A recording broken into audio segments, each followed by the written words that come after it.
caso ocorreu em Sydney, Austrália, em 2 de fevereiro de 1986. Anita Cobb, nascida em 2 de novembro de 1956 em Sydney, tinha 26 anos e era filha de Gary e Grace Lynch. Anita era muito próxima da família, que a via como linda por dentro e por fora. Na adolescência, Anita participou de concursos de beleza e venceu o Miss Western Suburbs em novembro de 1979. Todos que conheciam Anita diziam que ela tinha potencial para ser modelo. A mãe de Anita era enfermeira e, enquanto crescia, Anita nem sempre quis seguir a mesma carreira. Com o tempo, ao envelhecer, ela se interessou mais pela profissão e pela chance de ajudar e fazer a diferença. Após se formar, Anita começou na enfermagem ao se matricular em um programa no Hospital de Sydney. Colegas de Anita disseram que ela tinha dom natural e jeito gentil, deixando pacientes à vontade. Foi durante seu tempo lá que ela cruzou caminhos com um colega estudante chamado John Cobb. John diria mais tarde que, quando viu Anita, sentiu-se imediatamente atraído por ela, mas acreditava que ela estava tão fora de seu alcance que nem sequer tentou convidá-la para sair. Ele achou que seria totalmente inútil. Porém, não foi necessário, pois durante um turno, Anita se aproximou e começaram a conversar. Em pouco tempo, eles planejaram sair para jantar juntos em um restaurante e, a partir desse momento, os dois se tornaram quase inseparáveis e ficaram incrivelmente próximos. Nos primeiros meses, eles passaram a morar juntos. Os dois namoraram por um tempo antes de ficarem noivos e, logo depois, Anita ficou grávida. Os dois estavam muito felizes com a ideia de formar uma família juntos. Eles contaram às famílias e tudo ia bem para o casal. No entanto, Anita teve um aborto espontâneo trágico. Apesar disso, o casal seguiu firme e, em 1982, casou-se com amigos e familiares próximos. Em vez de terem uma lua de mel, eles decidiram usar o dinheiro que economizaram para alugar uma casa. Eles adotaram 2 cachorros e compraram um barco. Após o casamento, mudaram-se para Coffs Harbour. Foi aqui que João começou a trabalhar com cavalos e a treiná-los. Esse empreendimento acabou dando certo para João. Ele apostou em um dos cavalos que treinou e a aposta deu certo. Ele ganhou mais de $10.000, que hoje, o ajustando pela inflação, seriam $51.500. Com esse dinheiro, decidiram fazer a viagem dos sonhos e percorrer o mundo juntos. Após um tempo viajando, John ficou satisfeito com o que fizeram e viu, e agora queria se estabelecer e iniciar sua família. Apesar disso, Anita já não tinha certeza se queria. A perspectiva dela mudou nas viagens deles, o que é comum. Anita e John perceberam que seguiam caminhos diferentes e, em 1986, decidiram se separar, reconhecendo que não estavam mais em sintonia. Ambos acharam a separação difícil, mas acreditavam ser a decisão certa naquele momento. Enquanto estavam separados, Anita seguiu dedicada ao achar, à enfermagem e morava com os pais em Blacktown. Apesar da separação entre Anita e João, eles continuaram amigáveis e se importavam muito um com o outro. João, mais tarde, descreveria a separação como mais um tempo do que um término de verdade, e em janeiro de 1986, eles até estavam considerando a possibilidade de reatar, mas estavam levando as coisas devagar. O casal chegou até a procurar casas juntos para continuar suas vidas. No dia 2 de fevereiro de 1986, Anita estava trabalhando em Sydney. Nesse dia, ela saiu do hospital de Sydney às 3 da tarde e depois jantou com amigos em Redfern. Anita, então, pegou um trem da estação central até a estação Blacktown. Ela normalmente ligaria para o pai, buscá-la, mas naquela noite o orelhão estava quebrado e não havia táxis disponíveis. 2 testemunhas depois relataram ter visto Anita após ela sair da estação de trem. Na escuridão, Anita caminhava para casa pela Newtown Road, em Blacktown, quando, de repente, uma gangue de 5 homens parou em um carro roubado. Parando abruptamente bem ao lado dela, em um borrão horrorizante, 2 dos homens saltaram do veículo, arrastando-a à força para dentro do carro, enquanto Anita gritava por socorro. O rapto não passou despercebido. Ao ouvir gritos, um adolescente corajoso saiu correndo com a irmã mais nova e a mãe. O garoto tentou intervir instintivamente, mas os sequestradores fugiram rápido de carro antes que ele os alcançasse. Ele voltou para casa e alertou a polícia sobre o espetáculo horrível que acabara de presenciar. O adolescente lembrou de ver os homens no veículo e que os do banco de trás estavam sentados mais altos que o normal. As cabeças quase tocavam o teto. Isso ocorreu porque os homens estavam sentados sobre Anita, imobilizando e escondendo-a.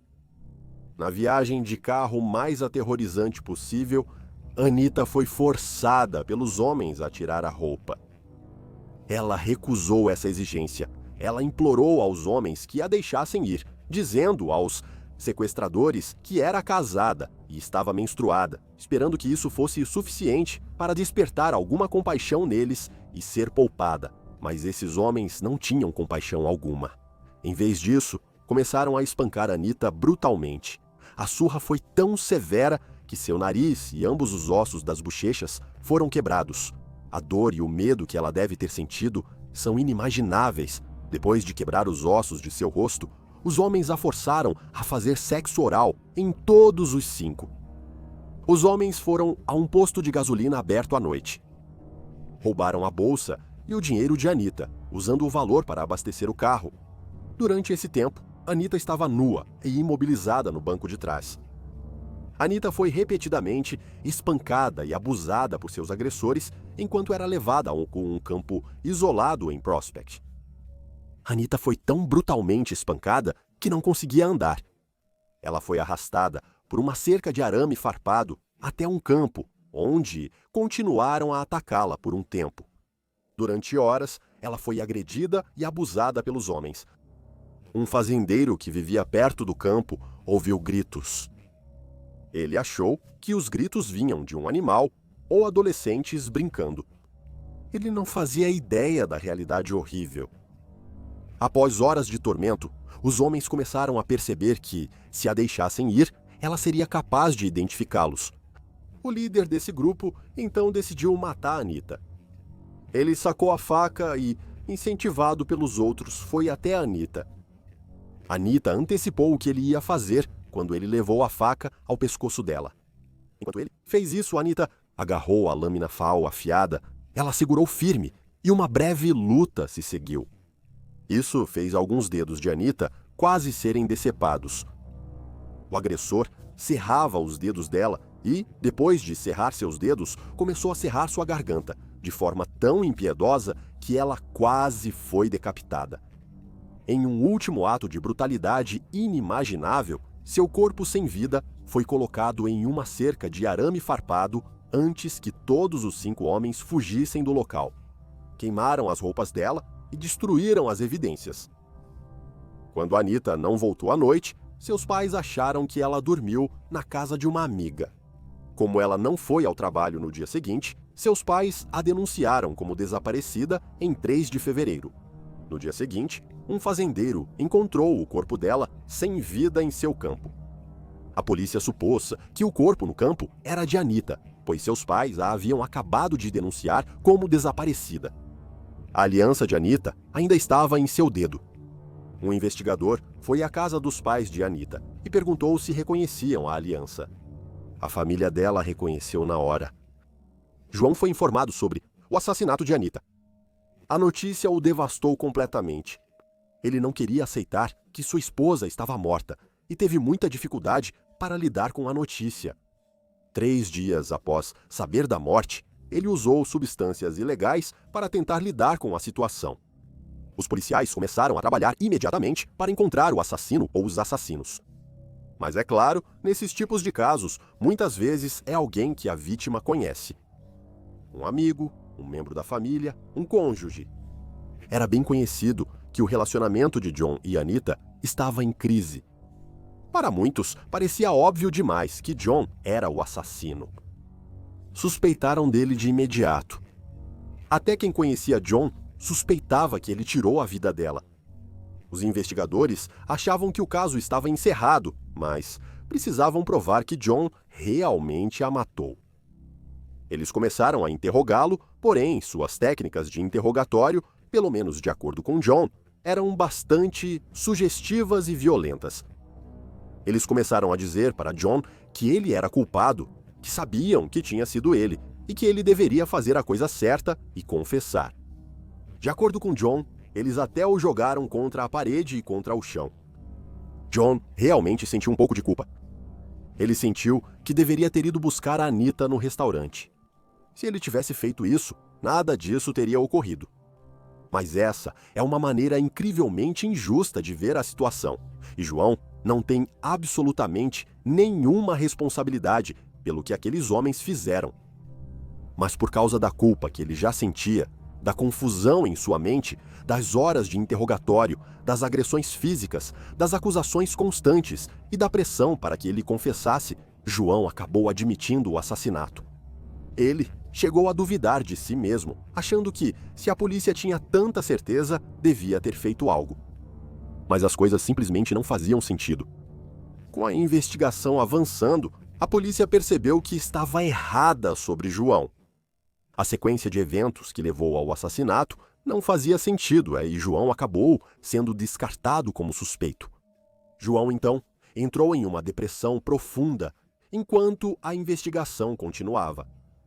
Pela gravidade do crime, policiais temiam novos ataques caso os responsáveis não fossem logo presos. O funeral de Anita foi logo realizado. O evento foi bem documentado pela mídia. A família mais tarde lembraria de ver João desabar, gritando e implorando para que Anita não fosse levada embora.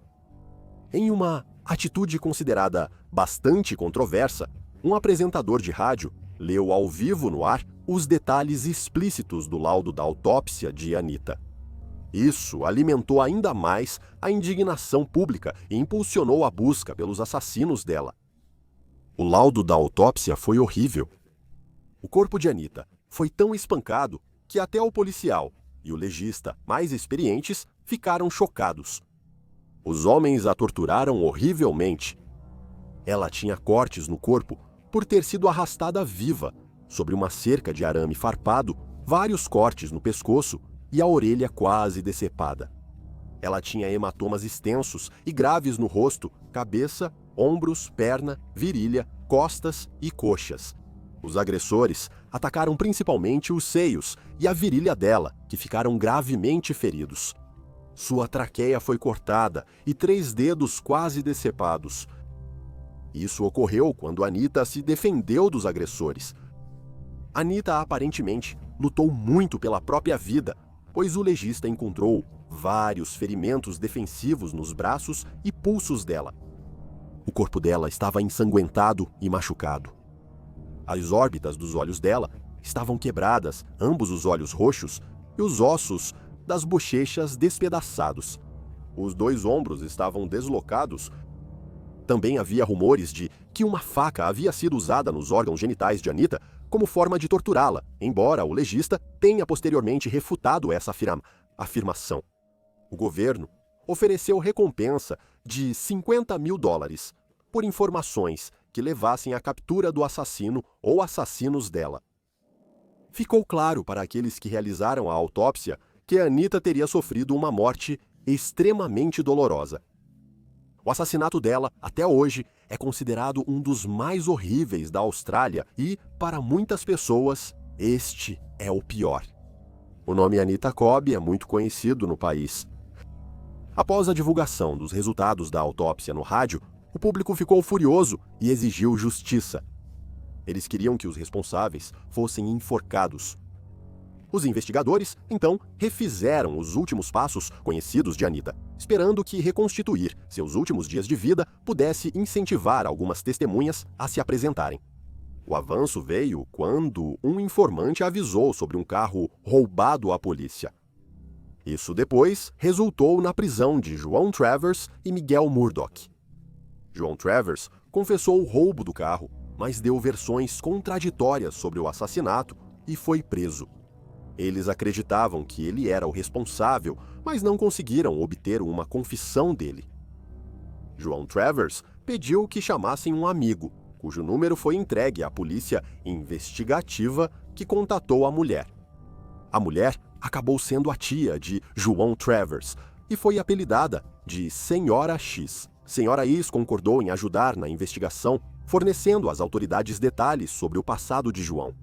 Mesmo sendo parente, Senhora X ficou perturbada e enojada com o que ocorreu com Anita Cobb.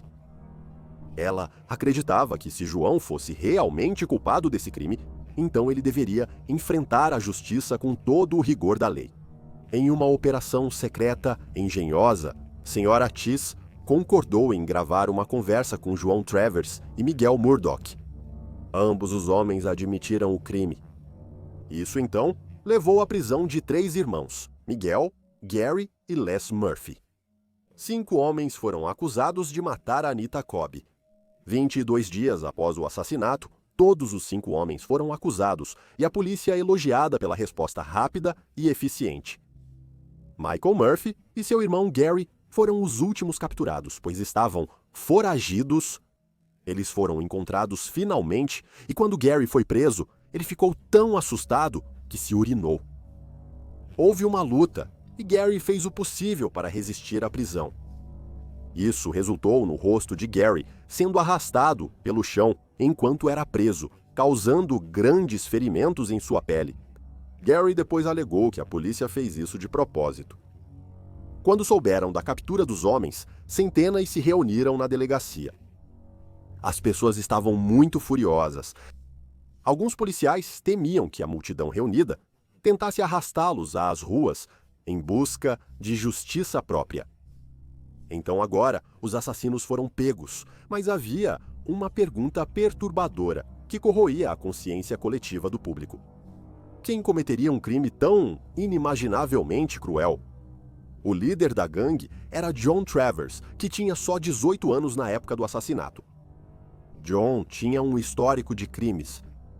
Ele era o mais velho de 8 filhos e foi criado na pobreza em Blacktown. Aos 14 anos, ele já era alcoólatra e foi expulso da escola. Quando seu pai deixou a família, em 1981, João cometeu pequenos crimes para sustentá-la até que a saúde da mãe piorou e ele e os irmãos foram enviados a famílias adotivas. O mais perturbador era o histórico de violência de João, que prenunciava o assassinato brutal de Anita Cobb. Ele demonstrava impulsos violentos contra homens, mulheres e frequentemente animais. Alega-se que ele costumava capturar pássaros que roubava antes de abatê-los e cozinhá-los.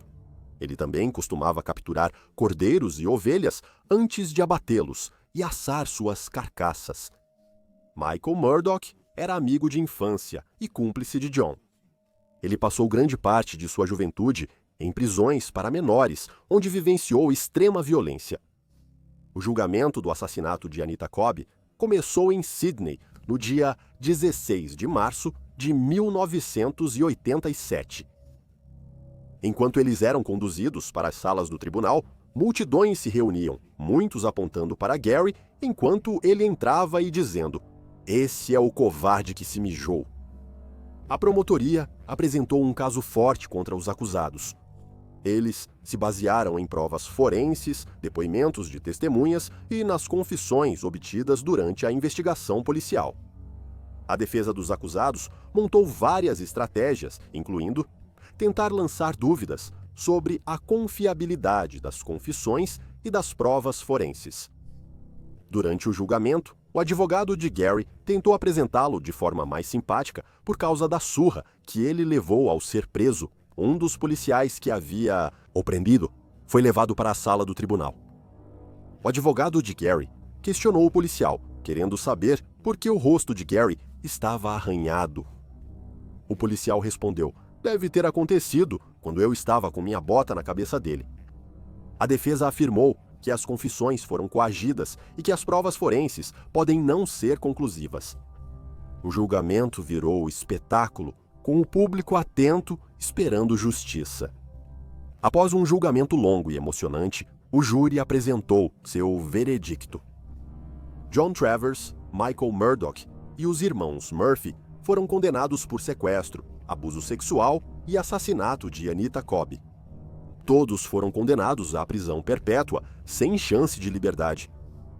Nas semanas anteriores ao assassinato de Anita Cobb, em fevereiro de 1986, John Travers também ameaçou um jovem de 17 anos com uma faca na Austrália Ocidental e o violentou.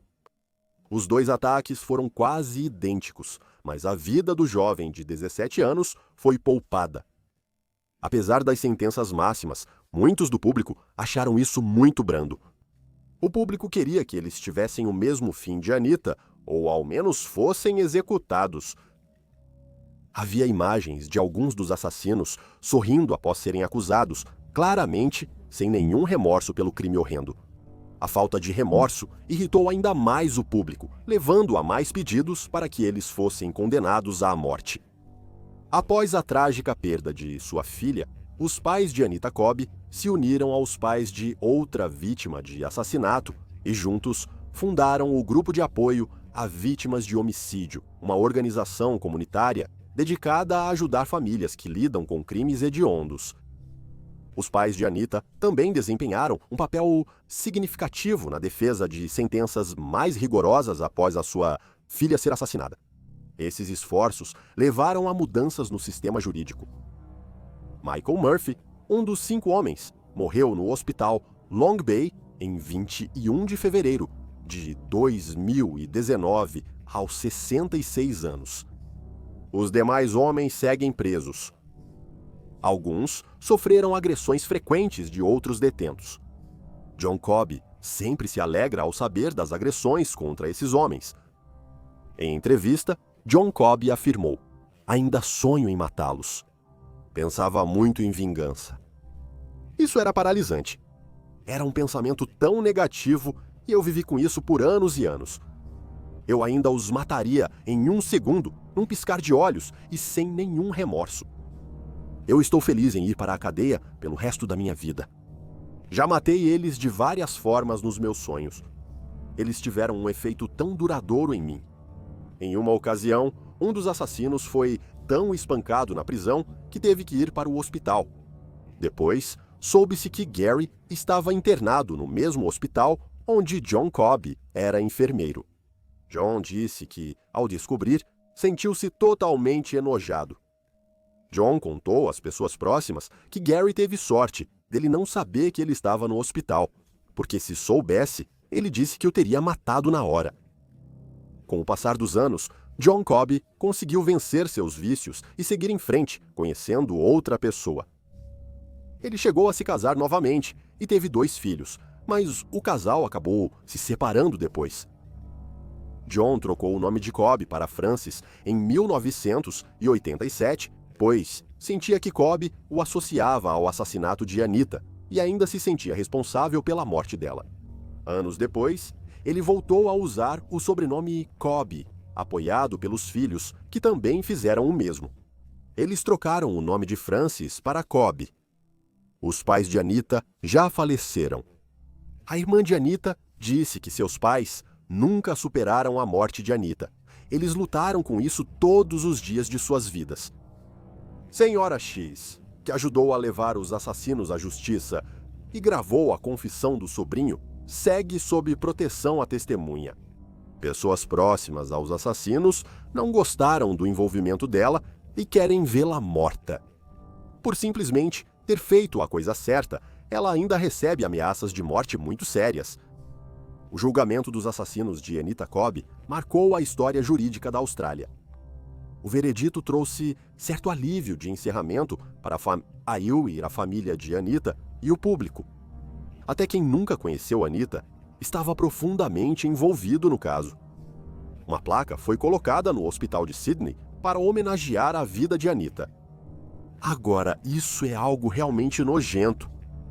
A Ordem dos Advogados de Nova Gales do Sul apoiou um plano que pode mudar o conceito de prisão perpétua e permitir que os 4 assassinos sobreviventes de Anita Cobb peçam clemência e possível libertação. criminosos, antes considerados violentos e perigosos, poderiam ser libertados após prisão, aconselhamento e simplesmente amadurecimento. A família de Anita batalhou para impedir a liberdade dos assassinos, por isso muitos consideram injusto dar a eles qualquer chance de liberdade. Como eu disse antes, este caso é considerado um dos piores da história da Austrália. Portanto, se houver qualquer sinal de que esses homens possam ser libertados, é provável que os cidadãos australianos protestem contra a decisão. Se algum assassino for solto, avisarei todos vocês. Só resta esperar que os 4 assassinos sejam mantidos onde eles pertencem.